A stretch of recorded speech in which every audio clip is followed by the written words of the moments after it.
Բարի երեկո հարգելի հետևորդներ, այսօր վաղ առավոտից ժամը 8-ից հանրապետությունում մեկնարկել են խորհրդարանական ընտրությունները եւ արդեն իսկ ահազանգեր կան իշխանությունների եւ նրանց վերահսկողության տակ գտնվող թաղային եւ համայնքային հեղինակությունների կողմից ընտրախախտումների մասին։ Արդեն իսկ կենտրոնական ընտրական հանձնաժողովը որոշակի տվյալներ է հրապարակել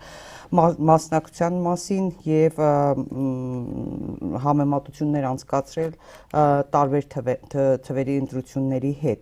Ժամը 2-ի դրությամբ ընտրություններին մասնակցել է 847,226 մարդ, այսինքն 33,84% ըստ կենտրոնական ընտրական հանձնաժողովի տվյալների։ Նշեմ, որ կենտրոնական ընտրական հանձնաժողովը տվյալներ էր հրապարակել, ըստ որի ընտրողների ռեգիստրում ընդգրկված ընտրողների ընդհանուր թիվը կազմում է 2,503,996 մարդ։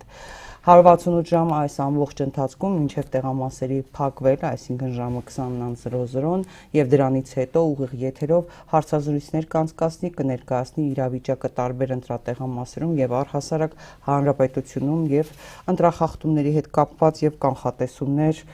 մասնագետների կողմից։ Ես այս պահին կզրուցեմ փաստաբան Երևան քաղաքի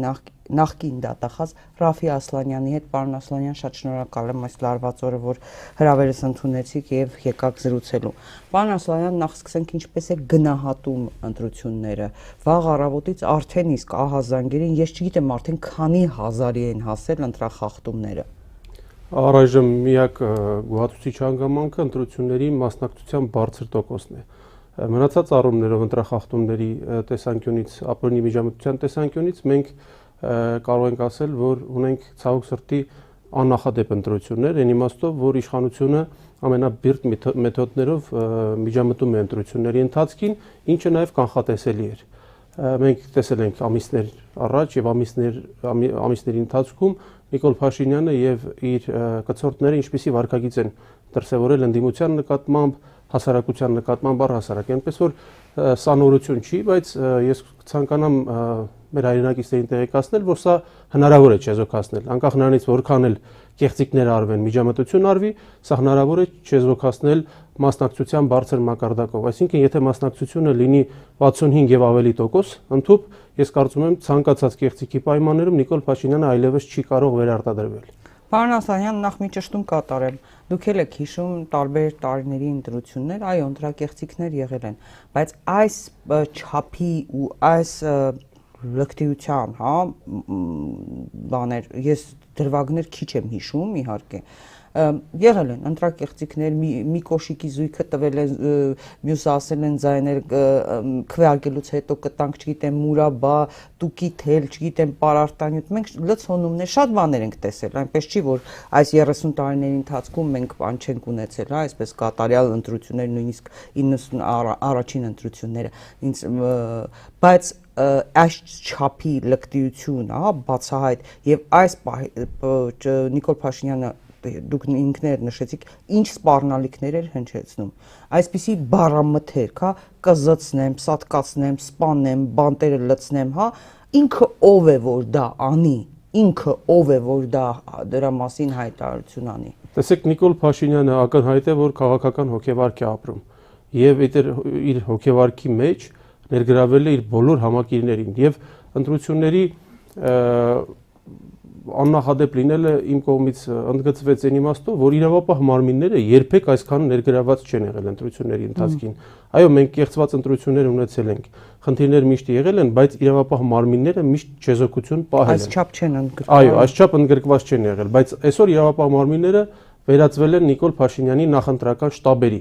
եւ ամենաբիրտ մեթոդներով միջամտում են ընտրությունների ընթացքին, իհարկե իր բացահայտ եւ գաղտնի հանձնարարություններով։ Տեսեք, ընդամենը 2 օր առաջ հանձնարարեց ընտրության օրը ձերբակալել, այո, կալանավորել մարդկանց եւ այսօր ինչ անում իրավապահ համակարգը։ Այսօր տեղին անտեղին, հանիրավի կալանավորվում են մարդիկ, գուցե ունեն որոշակի տվյալներ ինչ որ զրույցների մասին, բայց արարքներին տրվում են ուռճացված քրեաիրավական գնահատականներ։ Եթե պետք է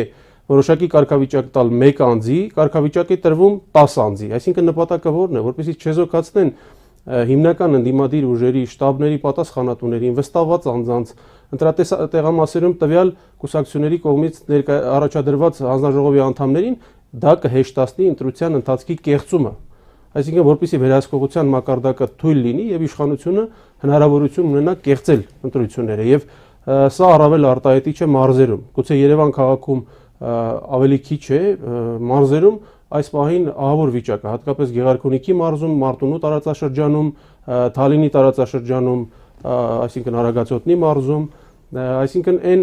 վայրերում, որտեղ կան երթվյալ ԿՊԱ-ներ եւ ունեն կորցնելու շատ բան, որովհետեւ իրենք իրենց առած հանցագործությունները շատ լավ գիտեն այս տարիների ընթացքում, որոնք ոչ միայն կոռուպցիոն հանցանքների թվին են դասվում եւ այդ մարդիկ վախենում են իրենց անձից առաջին հերթին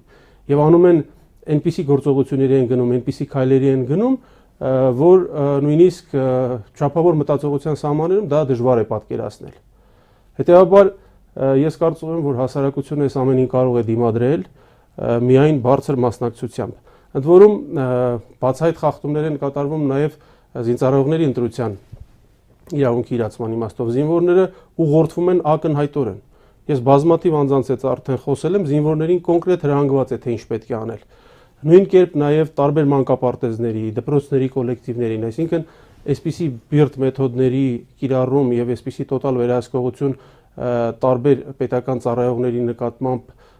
պետական մասնակցությամբ տարբեր հիմնարկների աշխատակիցների նկատմամբ ես վստահաբար կարող եմ ասել, որ առնվազն վերջին 20 տարվա ընտրություններում նման բան չի եղել։ Ես էլ չեմ հիշում, ընդ որում բացեիված մարդիկ տանում են իրենց հետ քվեաթերթիկը, ՔՊ-ի քվեաթերթիկը ներս են տանում, հանում են երրորդը հատկապես եւ ոչ ցանկալի քվեաթերթիկներ, մասնավորապես երրորդ 3 համարի ուժեղ Հայաստանի քվեաթերթիկի մասին էին ահազանգեր հնչեցրել, հանում են իրենց հետ, իրենց վերահսկողներին ցույց են տալիս, որ տեսեք հանել ենք մեզ հետ, հանձնարարությունը կատարված է, գցում են աղբամանը, բաց ուղղորդումներ, մի քանի հոգով մտնում են քվեախցիկներ, ես ուղղակի ապշած եմ այն պատկերից, ինչ որ կա, ես չգիտեմ, այս ընտրությունները որևէ արդյունքի դեպքում լեգիտիմություն ունենալու են բավարար։ Ես այս պահին կդժվարանամ որևէ, այսպես ասած, կանխատեսում անել, բայց այնուամենայնիվ ընտրությունների արդյունքները նույնիսկ այս պահի արկա բացահայտ հրապարակային տեղեկատվության սահմաններում խիստ կասկածելի են։ Այսինքն, եթե մենք հանկարծ ընտրությունների արդյունքներով տեսնենք ինչ որ ուռճացված թիվ հոգուտ գործող իշխանության, ապա ակնհայտ է, որ տվյալ ընտրությունները կեղծվել են նախադեպը չունեցող չափով։ Եվ ես կարծում եմ, որ սա առաջին հերթին ընդդիմության խնդիրն է, որ նախ տեղամասերում պայքարեն յուրաքանչյուր քվեի համար, իսկ հետագայում անհրաժեշտության դեպքում այդ պայքարը նաև շարունակեն ընտրություններից հետո։ Չնայած այսօր ես տեսնում եմ, որ ընդդիմությունը, ընդ որում հիմնական բոլոր ուժերը, 4 ուժերը, եւ ուժեղ Հայաստանը, եւ Բարգավաճ Հայաստանը, եւ Հայաստան Դաշինքը, եւ Միասնության թևերը, ես տեսնում եմ միասնական ուժերով, որքան փաստեր են հավաքագրում, ներկայացնում, լրատվամիջոցներին ներկայացնում, այնպես որ ես տեսնում եմ ահռելի աշխատանք այնինչ որ չի արվել 21 թվականին։ Ես կուզենամ շեշտել, որ դա ավելի շատ կենտրոնացված է Երևան քաղաքում, մարզերում, մարզերից էլ կան շատ, մարզերից եմ ասում, բայց մարզերում այս պահի վստահաբար կարող եմ ասել, որ առանձին տեղամասերում արդեն իսկ բացահայտ կեղծիքներ են արվում։ Թե օրվա ավարտին ինչպիսի արդյունք կլինի, դա ժամանակը ցույց կտա։ Ես միշտ այն կարծիքին եմ եղել, որ 2021 թվականներին էլ մարզերում, հատկապես Շիրակի մարզում եւ Գեղարքունիքի մարզում, մի շարք տեղամասերում բացահայտ կեղծիքներ են եղել։ Տեղամասեր, որտեղ արձանագրվել է 81% ցուցանիշ, դա անհնար ցուցանիշ է։ Այդ թվում Գեղարքունիքի մարզի Ծովասար գյուղ եւ այլն։ Ես կարծում եմ, որ այն ժամանակ էլ ընդդիմությունը տվյալ ընտրության արդյունքները պետք է վիճարկեր։ Հիշենք հոսանքի, այսինքն հոսանքի անջատումը Շիրակի եւ Լոռու մարզերում դա պատահական բնույթ չէր կրում եւ որևէ մեկս չենք կարող կանխատեսել կամ բացառել, որ այսօր էլ նորից երեկոյան ժամի հոսանք չենք ունենա որոշակի մարզերում եւ քաղաքացիական պայմանագրի, այսպես ասած, կարկառու ներկայացուցիչները կփորձեն դարձյալ ընտրությունների արդյունքի վրա ունենալ իրենց բացասական ազդեցությունը։ Պարոն Ասլանյան, գիտեք ինչ իմաստն եմ ուզում խոսենք, այս որ օրինակ ասենք Ռուսաստանից կամ այլ երկրներից գալիս են քվեարկելու Հայաստանի քաղաքացիներ։ Հայաստանի քաղաքացիներ են, իրենք ոչ մի օրենք չեն խախտում։ Հիմա եթե օրինակ գալիս են իրենք քվեարկությանը մասնակցելու, դրա մեջ ինչ կա, այսպես ասած, ինչ ապօրինություն են գործում, ոչ, հա, որ այսպես վայնասուն են բարձրացրել, աղմուկ են բարձրացրել։ Նիկոլ Փաշինյանը ասում էր, բանը Ռուսաստանից շատերը, որ գալու են հայեր քվեարկությանը մասնակցեն, ընտրություններին մասնակցեն, գալու են ԿՊ-ի համար քվեարկեն։ Բա ինչ եղավ։ Հիմա եթե Ֆրանսիայից գալիս են, խնդիր չի, եթե Ռուսաստանից են գալիս, խնդիր է։ Իդեպ ես գուցե չնկատեի սա, բայց երբ որ հատկապես մի ընտանիքի հետ կապված 3 տեսանյութ տարածեցին, պարոն Ասլանյան, որ մի տղամարդ իբրև թե ասում է եկել եմ քվեարկեմ ու հետո հետ գնամ, չէ՞։ Նույն օրը երեխեքիս հետ գնալու են, որովհետև չգիտեմ ինչեր են կատարեցին ու մոկտին քվեարկել։ Իդեպ սա ես հիմա սկրին եմ արել, 3 օրինակ այլ տեսանյութ էի ես դիտում, այլ հարցազրույց եմ դիտում, պարոն Ասլանյան, եւ գովազդի տակ են դրել YouTube-ով այս մարդու խոսքը։ Հետևաբար այս տեսարանը իրենք վստահ եմ կազմակերպել են, որ իրենք էլ այդքան պատտում են այս մարդու խոսքը, որ տեսեք, հա, եկել են, քվեարկելու են, գնալու են, իրանց երեխու համար վախենում են։ Տեսեք, ես ասեմ, սա ունի նախապատմություն։ Սկզբից ինչ սկսեցին։ Սկսեցին բարձրաձայնել հիբրիդային միջամտությունների մասին, իբրև թե Ռուսաստանի։ Հետագայում սկսեցին տարածել տեղեկատվություն, որ իբրև թե Ռուսաստանից $50 միլիոն է ներդրվել, որպեսզի 100,000 մարդ գա եւ այլն։ Այսինքն ռուսական միջամտության կասկածներ փորձեցին վերհանել հասարակության մեջ հրապարակային կարգով լրատվամիջոցներով եւ դրանից հետո արդեն անցան իրենց այս մեթոդներին, որպեսզի իբրև թե արգելեն, որ Ռուսաստանից մարդիկ կան եւ այլն։ Սա ի սկզբանե պլանավորված գործողություն է։ Ձեր կողմից նշված տեսագրությունը իմ կարծիքով սա նախապես եւս պլանավորվել է, այսինքն օդանավակայանում հատուկ քարոզչական նպատակով այդ տեսագրությունն արվել է։ Վստահ եմ, իրենք տարածում գովազդի տակ էին։ Հետագայում ինչ էին ասում Դանիել Հովհաննիսյանի եւ մյուսների միջոցով, այսինքն ակնհայտ պրոիշխանական տարբեր հասարակական կազմակերպությունների միջոցով տարածում էին, թե իբրև Ռուսաստանը միջամտում է, հետեւաբար դրա դեմ պետք է պայքարել ռուսական միջամտություն։ Եվ իբրև թե ՖՍԲ-ի, այսինքն Ռուսաստանի հատուկ ծառայությունների ցուցումով են գալիս ընտրության։ Ձեզ վստահաբար ասում եմ, ես ունեմ բազմաթիվ հարազատներ, այդ թվում խոշոր գործարարներ, ովքեր հիմա Ռուսաստանում են ապրում, բոլորի հետ զրուցել եմ, որևէ ռուսական միջամտություն պարզապես գոյություն չունի։ Անձամբ հարցրել եմ որևէ մեկը, հատուկ ծառայություններից ձեզ խնդրել աշխատող ուղարկել, գնալ միջամտել, բոլորը միաբերան պնդել են, որ նման բան չկա։ Բերեմ մեկ օրինակ։ Մարտունի համայնքի ղեկավարը Հովեյանը, որ այսօրվա դրությամբ միջամտում է ընտրության ընթացքին, եղբայրը Պերմի հայերի միության նախագահն է, խոշոր գործարար։ Եթե Ռուսաստանը ցանկանար միջամտել այս ընտրություններին, ապա մենք բոլորս լավ գիտենք, թե եղբայրը որտեղ էր գտնվելու։ Եթե Մարտունի համայնքի ղեկավարը բացահայտ կերպով միջամտում է ընտրությունների ընթացքին, հանդիսանում է քաղաքացիական պայմանագիր կուսակցության անդամ, եւ նրա եղբայրը բնակվում է Ռուսաստանի Պերմ քաղաքում, հանդիսանում է խոշոր գործարար, բոլորս հասկանում ենք, թե ինչպիսի ազդեցություն կարող են ունենալ գործարարի վրա ռուսական իրավապահ մարմինները եւ որևէ խնդիր չկա, ապա սա ոչ միայն եզակի օրինակ է, որպեսզի հասարակությունը հասկանա, որ ոչ մի ռուսական միջամտություն չկա։ Սա արհեստական կերպով է արվում, որպեսզի դրա տակ քողարկվեն այլ միջամտությունները, այսինքն իշխանության օգտին արվող միջամտություն։ Ընդ որում Մարտունի համայնքի ղեկավարի օրինակը բացառիկ չի։ Թալին համայնքից կան բազմաթիվ այդպիսի ԿՊԱ-ականներ, այսինքն Արագածոտնի մարզից, Արարատի մարզից կան, որոնց հարազատները շատ ազատ տնտեսական գործունեություն են ծավալում Ռուսաստանի Դաշնությունում։ Եվ եթե միջամտություն լիներ, ապա այդ մարդիկ այսօր Նիկոլ Փաշինյանի օգտին ապօրինի կերպով ձայն չէին հավաքելու միանշանակ։ Պարոն Ասլանյան, տեսեք, մոլդովական սցենարը, որի համար իրենք դիմել էին եվրոչինովնիկներին Կայա Կալասին, հենց Կայա Կալասը հայտարարեց, որ Հայաստանը դիմել է մեզ, որ Մոլդովայի օրինակով աջակցենք։ Դա ենթադրում էր ինչ։ Նույն ձեռագիրը, լրտեսական ցանցի մասին խոսակցությունների, կեղծ լուրերի տարածում, գործակալական ցանցերի, ԳՌՈՒ-ի, չգիտեմ, ՖՍԲ-ի շպիոնների մասին որոնումներ, ուժային կառույցների կոշտ միջամտություն գործողություններ, խուզարկություններ, կալանավորումներ, ձերբակալություններ փնտրելու էին, այսինքն բնականաբար որ ռուսական փողեր են բերում իբրև թե, բայց Սամվել Կարապետյանը Հայաստանում էլ բիզնես ունի, եթե իր մասին են հատկապես ասում, իր փողերը Հայաստանում են եւ խոշոր հարկատուներից է, չէ, համարում, այսինքն դրանում չեն կարող բան անեն, բայց իրենք այս հակառուսական ալիքը բարձրացնում են, որովհետև դա պետք է ըստ էության Եվրոպային եւ չի ստացվում, որ նույն գործիքներն են, այսինքն հիբրիդային պատերազմը իրականում մղում է Թուրքիան, որը աջակցում է, Ադրբեջանը, որը անթաքույց աջակցում է Փաշինյանին, Արևմտյան որոշ,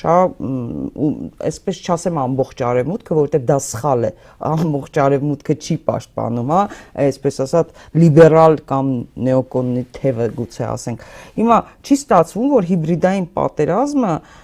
ըստ էության այդ կողմից են անում Հայաստանի դեմ եւ միջամտում։ Ով է ավելի շատ միջամտում, Ռուսաստանը հիմա, թե օրինակ Արևմուտքը կամ այլ Թուրքիան, Ադրբեջանը։ Այսօր ամենաշատը Թուրքիայի եւ Ադրբեջանի միջամտությունն է,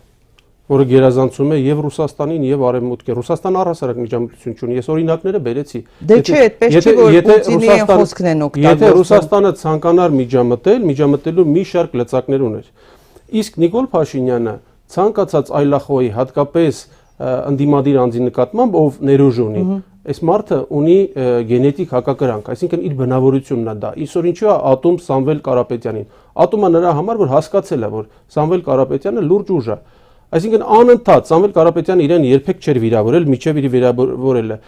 Ինքը անընդհատ վիրավորական, անընդհատ երկրի ղեկավարին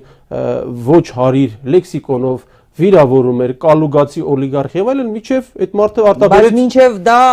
Սամվել Սարգիսովիչով էր դիմում։ Այո, այսինքն քանի իրեն քաղաքական հակառակորդ չէր, ինքը հարգանքով էր վերաբերվում, հայտարարում էր նրա ներդրումների մասին, հենց դարձավ քաղաքական հակառակորդ եւ Նիկոլ Փաշինյանը հասկացավ, որ իր աթոռը երերում է։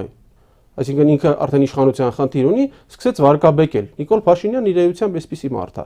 Իսկ նրա օգտին այդ հիբրիդային պատերազմը այսօր առաջին հերթին վարում են Թուրքիան եւ Ադրբեջանը եւ նրա պատերազմով սպառնալիքները Թուրքիայի աջակցությունը, Ադրբեջանի աջակցությունը հենց հիբրիդային պատերազմի դասական օրինակներ են։ Նույնը նաեւ Արևմուտքից կա աջակցություն, բայց ես նորից եմ կրկնում, այս տաղավարում եւս մեկ անգամ եմ ասել, որոշողը մենք ենք, հասարակությունը, ոչ Ռուսաստանն է որոշելու, ոչ Արևմուտքը, ոչ Ադրբեջանն ու Թուրքիան։ Եթե մենք չգնանք, այո, նրանք են որոշելու։ Այո, եթե մենք գնանք ընտրության, ապահովենք բավարար քանակ, հեռացնենք Նիկոլ Փաշինյանին իր թիմով, իր հայրենակործան գործունեության վերջը դնենք, ես կարծում եմ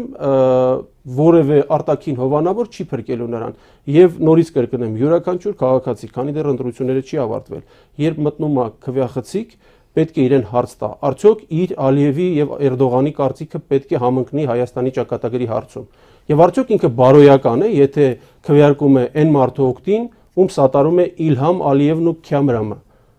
Վստահ եմ նաեւ Սաֆարովն է սատարում Նիկոլ Փաշինյանին, ինչպես յուրաքանչյուր ադրբեջանցի, ով մտածում է իր երկրի շահերի մասին։ Հետևաբար, արդյոք մեր ու նրանց շահերը համընկնում են, արդյոք նրանք Նիկոլ Փաշինյանին սատարելով մտածում են Հայաստանի մասին, իհարկե ոչ։ Եվ եթե յուրաքանչյուր Հայաստանի Հանրապետության քաղաքացի իրեն այս հարցերը տա քվեախցիկում, ես կարծում եմ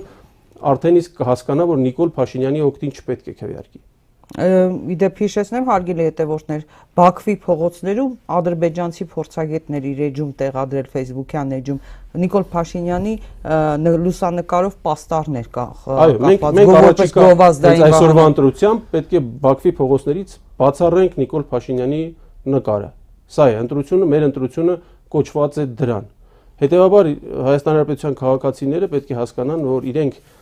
հանդիսանում են ըստ սահմանադրության իշխանության աղբյուր եւ սահմանադրական այդ նորմը լիարժեք իրագործելի է, անկախ այսօրվա ճնշումներից եւ ընտրական գործընթացին ապօրինի միջամտություններից։ Պարոն Ասլանյան, անպայման ուզում եմ նաև խոսենք հանրային հեռուստաընկերության այդ մեծ բանավեճի, ամփոփիչ բանավեճի ընթացքում Նիկոլ Փաշինյանին, երբ որ Արման Թաթոյանը հիշեցրեց Սոնա Մնացականյանի դեպքը, հղի կնոջ, դեպքը, որ վրաերթի արդյունքում մահացան եւ հղի կինը եւ երեխան, փաստորեն ըստ էության պատասխանատվության կարելի ասել չկրեցին, չէ՞, ոչ մեկ պատասխանատվության ձայնագրության չգրեց ու Նիկոլ Փաշինյանը այդ սրտիկ բան ցույց է տալիս մարդկանց, հա, բայց նրա համար միևնույն է։ Այսօր օրինակ մարդը ընդհանրապես արժեք չունի։ Այսօր օրինակ նույնիսկ երբ որ նա քվեարկում էր, լրագրողները հարցրեցին Արթուր Օսիպյանի մասին, արցախցի, որ արդեն քանի օրն է հացադուլ է անում ու առողջական խնդիրներ ունի, ասում է, հա, առողջական խնդիրներ ունի, այսինքն այնպես զարմացած 0 արժեք։ Ինչն էր սխալ ասում Արման Թաթոյանը, երբ որ ասաց, որ ձայնագրությունները դիտմամբ ոչնչացրել են մեքենայի միջի ձայնագրությունները, որպեսզի հետքերը վերացնեն։ Դուք քանի որ զբաղվել եք։ Ես ինքս կարող եմ վստահաբար եւ պատասխանատու կերպով պնդել, որ այդ ձայնագրությունները կամ ոչնչացվել են, կամ թաքցվում են։ Արդեն 4 տարի է մենք պահանջում ենք ձայնագրությունները ներկայացնել, քանի որ կառավարության որոշմամբ պարտադիր է վարչապետին ուղեկցող Ավտոշարասյան մեջ ռադիոկապի ձայնագրությունը, նորից եմ կրկնում, դա պարտադիր է։ Եվ այս պահի դրությամբ այդ ձայնագրությունը չի ներկայացվում, ինչը ողջամիտ կասկածներ է հարուցում, որ տվյալ դեպքին ունի անմիջական մասնակցություն Նիկոլ Փաշինյանը։ Արման Թաթոյանի ասածը սա էր, թե ինչու չեք ներկայացնում ձայնագրությունները, եւ եթե ուշադրություն դարձրեցիք, Նիկոլ Փաշինյանը խուսափեց այդ հարցին առհասարակ պատասխանելուց։ 2 անգամ հարցը հնչեցվեց, 2 անգամ Նիկոլ Փաշինյանը այդ հարցին չպատասխանեց առհասարակ։ Ինչ վերաբերում է Օսիպյանի մասով, ինձ զարմացրեց քաղաքական առանձին գործիչների մոտեցումը Նիկոլ Փաշինյանի նկատմամբ, քանի որ այս ժամանակահատվածը բավարար էր հասկանալու, որ Նիկոլ Փաշինյանը ըստ էության խղճի զգացում չունեցող մարդ է։ Փորձում էին խղճի զգացում առաջացնել, այդ թվում բոլորին դեմ է ներկայացուցիչը, մյուս մի քանի բանավեճի մասնակիցներ անընդհատ շեշտում էին Արթուր Օսիպյանի առողջական վիճակը, հացադուլ հայտարարել եւ այն, բայց մենք տեսանք, թե ինչպիսի պատասխան տվեց Նիկոլ Փաշինյանը։ Նրա մոտ խղճահարություն հնարավոր չի առաջացնել, եթե խոսքը վերաբերում է ընդդիմադիրին, այլախոհին։ Նա յուրաքանչյուր միջին ադրբեջանցու վերաբերվում է շատ ավելի լավ, քանի որ նա իր կողմից է հայտնի պատճառներով, քան իրեն ընդդիմադիր, իրեն այլախոհ ցանկացած հայի։ Հետևաբար նրա մոտ խղճի զգացում առաջացնելը Օսիպյանի նկատմամբ որևէ հեռանկար չունի, քանի որ Օսիպյանը ճակերտավոր, այսպես ասած, համարձակվել է իրեն դեմ դուրս գալ։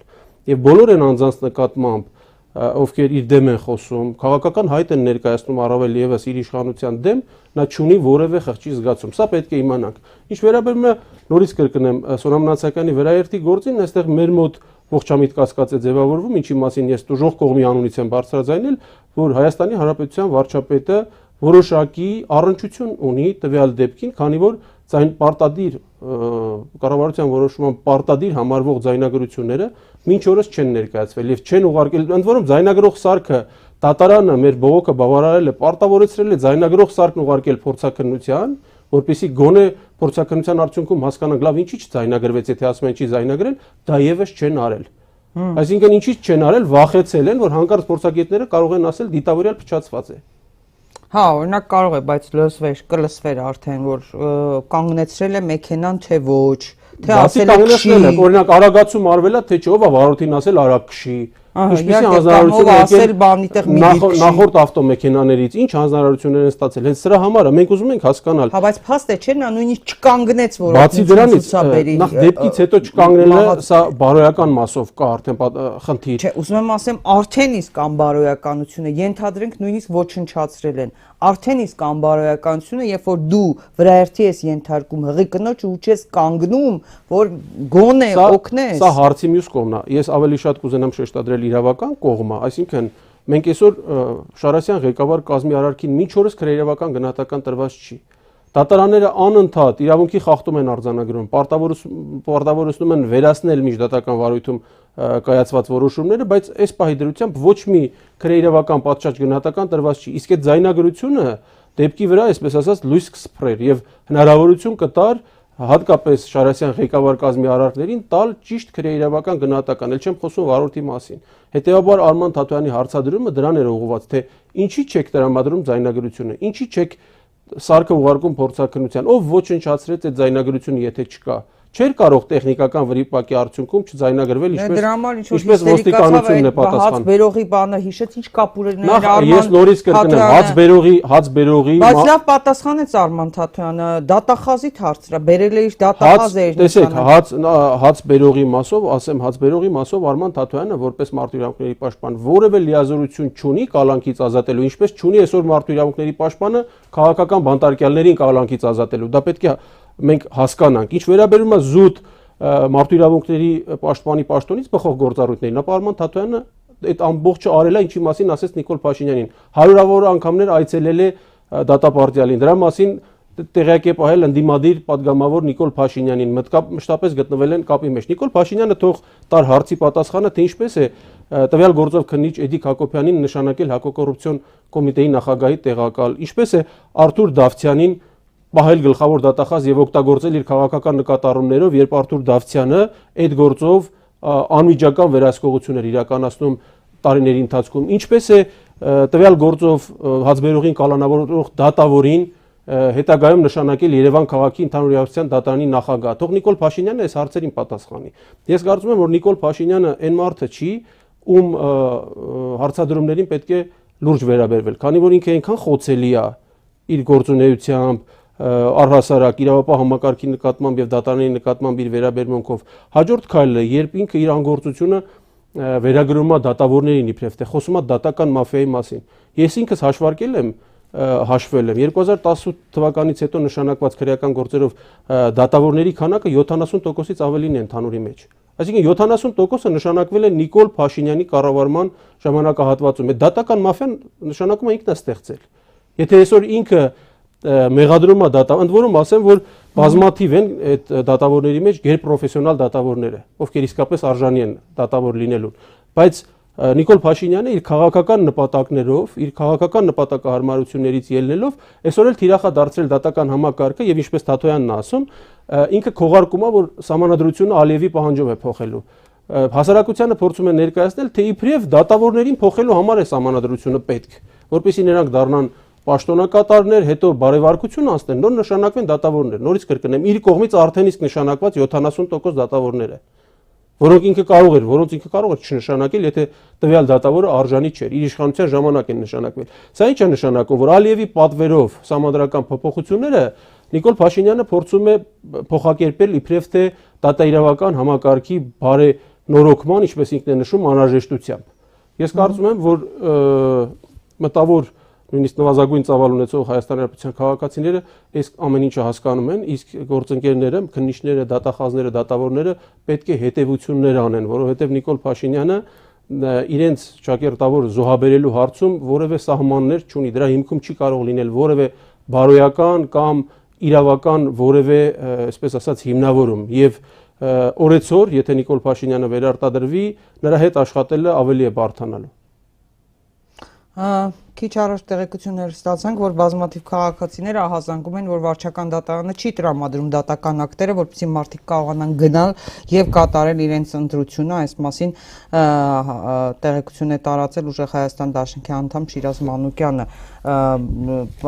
Վերջում, պարոն Ասլանյան, մենք իհարկե այս օրերին առիթ կունենանք, ես նորից ձեզ կխնդրեմ տարբեր թեմաների մասին խոսել, բայց Նիկոլ Փաշինյանը սա դարձնում է արտաքին պատերազմի է վերածել, հա, սկզբում սևերի սպիտակների բաժանեց, հա,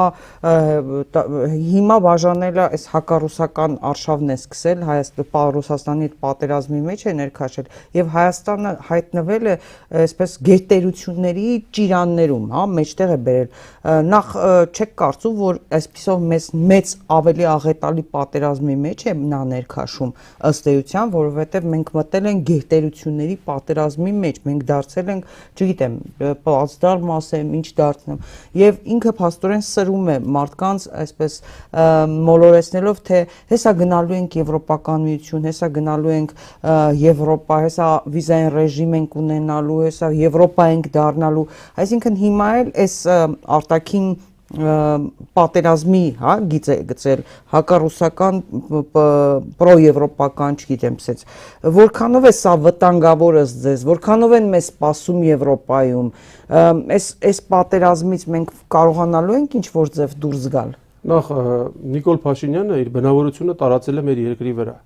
այսինքն նա հոգեպես անկայուն մարդ է եւ քրոնիկ ստախոս։ Սա բոլորս պետք է հասկանանք։ Հետևաբար Նիկոլ Փաշինյանի որևէ խոսքին չպետք է հավատալ։ Ինչ վերաբերում է նրան, որ հասարակությանը խոստանում է Եվրոպական միություն մտնել եւ այլն, սրանք իրատեսական չեն։ Այսինքն Նիկոլ Փաշինյանի այս խոստումները իրատեսական եւ տեսանելի ապագայում իրագործելի չեն։ Մինչդեռ Հայաստանի համար կարող են առաջացնել բազմաթիվ խնդիրներ եւ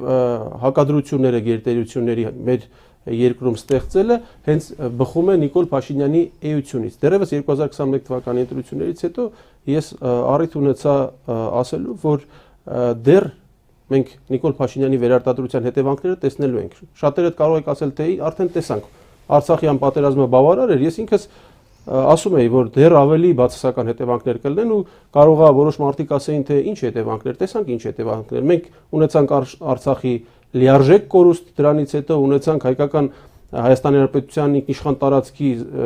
օկուպացիա ադրբեջանական զորքերի կողմից, այսօր արդեն Ադրբեջանի ըստեյության բոլոր պահանջների կատարում, սահմանադրական փոփոխությունների ակնկալիք եւ այլն։ Հիմա նորից ասում եմ, եթե վերարտադրվեց, մենք ավելի մեծ կորուստներ ենք ունենալու։ Եթե ավելի մեծ պատերազմի մեջ չենք մտնելու, ինչ կորուստներ, մենք Հայաստանի Հանրապետությունում ստեղծելու ենք գերտերությունների բախում։ Մենք ունենալու ենք էլի տարածքային կորուստներ ինքնիշխան տարածքի, ավելի մեծ տարածքային կորուստներ ենք ունենալու։ Եվ ես բազմիցս ասել եմ, Նիկոլ Փաշինյանի խառնվածքով, էությամբ, բնավորությամբ մարդը չի կարող լինել մեր հայրենիքի ղեկավար։ Եթե մենք փորձենք ուսումնասիրել աշխարհի անխտիր բոլոր երկրները, որևէ հասարակությունում Նիկոլ Փաշինյանի նման մարդը չի հանդուրժվել։ Որևէ դարաշրջանում, որևէ հանրույթ չի հանդուրժել Նիկոլ Փաշինյանի նման մեկին, ով հանուն աթոռի ծառայում է հակառակորդին, սեփական ազգին կատու դարձնելով նրա առջև։ Սա է մարդու էությունը, սա է։ Այս մեր ասածներից ովքեր հետևություն կանեն, ովքեր առաջիկայում զերծ կմնան նրա գոնե հաջորդ ժամերին, հաջորդող ժամերին զերծ կմնան այդ մարդու օգտին քվեարկելուց, ես կարծում եմ դա չներքաշեն մեզ աշխարհաքաղաքական այս կռվի մեջ, մենք ինչ գործ ունենք այս կռվի մեջ, դա անխուսափելի է։ Այսինքն ես ինքս իմ էությամբ ռուսամետ մարդ չեմ, իմ համար առաջնայինը Հայաստանի Հանրապետության շահն է եւ ավելին ասեմ, ավելի ընդունել են ինձ համար եվրոպական քաղաքակրթությունը, իրավունքի եվրոպական չափանիշները, կարճ ասած ես ինձ շատ ավելի լավ եմ զգում Նյու Յորքում, Փարիզում, Բերլինում, Մյունխենում, քան Մոսկվայում եւ Ռուսաստանի հատկապես հեռավոր ամայացած քաղաքներում, բայց մենք պետք է հասկանանք, թե որտեղ ենք գտնվում։ Մենք պետք է հասկանանք, որ Նիկոլ Փաշինյանը որքան էլ պնդում է, թե աշխարհաքաղաքական դիրքը փոխվել է, սա հոգեբանորեն անկայուն մարդու պնդում է։ Մեր աշխարհաքաղաքական դիրքը ոչ մի առումով չի փոխվել եւ Հայաստանի Հանրապետության վերաբերմունքը Նիկոլ Փաշինյանի գլխավորությամբ Ռուսաստանի նկատմամբ սա կարող ենք համեմատել մի փոքր շան կողմից արջի ոտը կծելուն։ Իսկ դրա հետևանքները բոլորիս համար պարզ է թե ինչ, ընդ որում նույն հետևանքները կարող են լինել, եթե Եվրոպայի կամ Ամերիկայի նկատմամբ այդպիսի վերաբերմունք դրսևորես։ Հետևաբար ես կարծում եմ, այստեղ ամենամեծ խնդիրը մեզ համար Նիկոլ Փաշինյան մարդ տեսակն է։ Իր էությամբ, իր խառնվածքով, իր ծնունդով, գենետիկ հատկանիշներով։ Այդպիսի մարդը չի կարող լինել Հայաստանի Հանրապետության ղեկավար, քանի որ մենք Շվեյցարիա չենք, մենք Լիտվա չենք, մենք Եվրոպայի կենտրոնում գտնվող երկիր չենք։ Մենք ունենք բազմաթիվ խնդիրներ, որոնք Նիկոլ Փաշինյանի խառնվածքի, անցած ճանապարհի, աշխատասիրության, գիտական հենքի համար, այսպես ասած, անհասանելի երևույթներ են։ Ինքը չի կարող այդ հարցերը լուծել, ինչը ցույց է տվել նաև նախորդող 8 տարիները։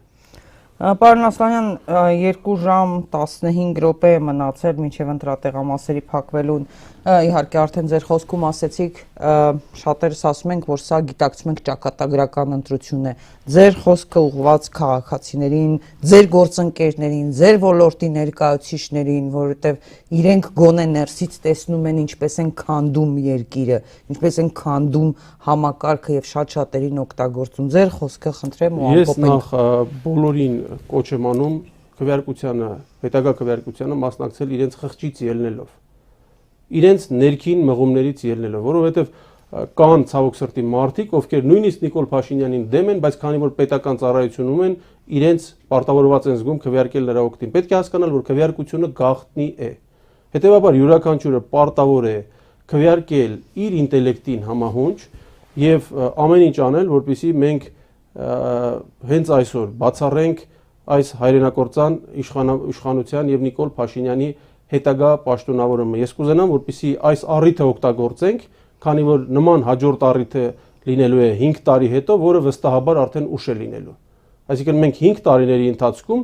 կորցնելու ենք ամեն ինչ։ Իհարկե կարող է շատ ավելի շուտ լինել։ 5 շատ եք ասում։ Ես այսպես որ սպաս նայում եմ Ալիևի հայտարարություններին, դուք շատ լավատես եք։ Ընդհանուր համադրենք, թե ինչ տեղի կունենա առաջիկա տարիներին, կարող ենք ասել, որ մենք նույնիսկ 5 տարի չենք կարող ձգել, այսպես ասած, բայց Նիկոլ Փաշինյանի հեռացումը կարող է տվյալ պահին լինել արդեն Հայաստանի ավելի կենսական շահերի հաշվին։ Մենք կունենանք ավելի մեծ տարածքային կորուստներ, շահերին ավելի մեծ վնաս եւ Աստված սխալվեն, բայց մենք կունենանք միանշանակ ինքնիշխանության կորուստ Նիկոլ Փաշինյանի հետ, որքան էլ ինքը պնդում է, թե ինքը գործում է Հայաստանի Հանրապետության ինքնիշխանությունը պահպանելու ձգտումներից ելնելով, սա բացահայտ սուտ է։ Այսինքն ինքը իր վարքագծով հակառակը գրգռում է այսօր աշխարհի առնվազն մեկ